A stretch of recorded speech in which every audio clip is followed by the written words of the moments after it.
ఎండాకాలం వచ్చిందంటే మనకు గుర్తొచ్చేది ఏమిటో తెలుసా? క్రిస్పీగా టేస్టీగా ఉండే హోమ్మేడ్ వడియాలు. ఈ ఎండాకాలంలో బియ్యం పిండితో ఈజీగా ఇలా వడియాలు చేసి చూడండి, చాలా టేస్టీగా ఉంటాయి. వీటిని ఒక్కసారి ప్రిపేర్ చేసుకుంటే 1 ఇయర్ పాటు స్టోర్ చేసుకోవచ్చు.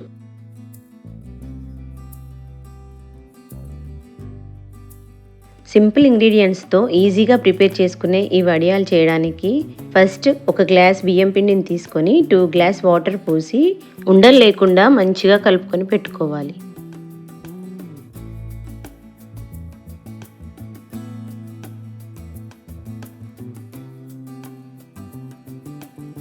ఒక గ్లాస్ పిండికి 4 గ్లాసుల వాటర్ సరిపోతాయి. పిండిని 2 గ్లాసుల వాటర్తో కలిపి పెట్టుకున్నాం కాబట్టి ఇంకో 2 గ్లాసుల వాటర్ని ఒక బౌల్లో తీసుకొని మరగబెట్టుకోవాలి. వాటర్ మరుగుతున్నప్పుడు దీంట్లో 1 teaspoon salt, 1/2 teaspoon ఓమా, 1/2 టీ స్పూన్ బేకింగ్ సోడా వేసుకోవాలి.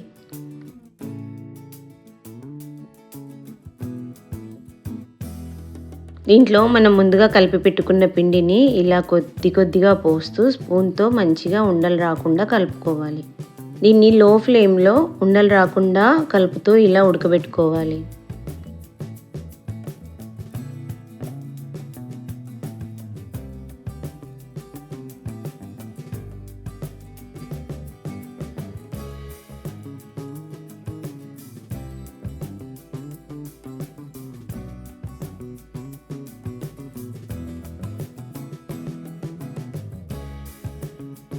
పిండి అంతా మంచిగా ఉడికి ఇలా దగ్గరగా వచ్చేదాకా లో ఫ్లేమ్లో కలుపుతూ ఉడకబెట్టుకోవాలి. ఇలా దగ్గరగా వచ్చిన తర్వాత స్టవ్ ఆఫ్ చేసుకొని చల్లారనివ్వాలి.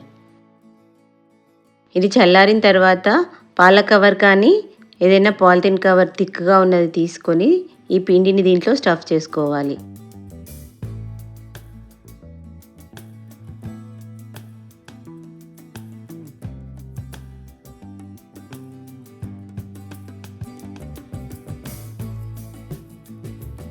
పిండిని ఇలా నీట్గా కవర్లో స్టఫ్ చేసుకొని ఒక కార్నర్ని కొద్దిగా కట్ చేసుకోవాలి. థిక్గా ఉండే పాలిథిన్ కవర్ తీసుకొని దానిపైన ఈ పిండితో ఇలా మురుకుల్లాగా ఒత్తుకోవాలి. ఎండలు ఎక్కువగా ఉన్నప్పుడు ఇవి చేసుకుంటే చాలా ఫాస్ట్గా ఎండిపోతాయి. ఇలా అన్ని వడియాలు ప్రిపేర్ చేసుకున్న తర్వాత 2 రోజులు మంచిగా ఎండలో ఎండబెట్టుకోవాలి. ఇవి పూర్తిగా ఎండిన తర్వాత వీటిని ఎయిర్ బాక్స్లో స్టోర్ చేసుకుంటే 1 ఇయర్ పాటు పాడవకుండా ఉంటాయి.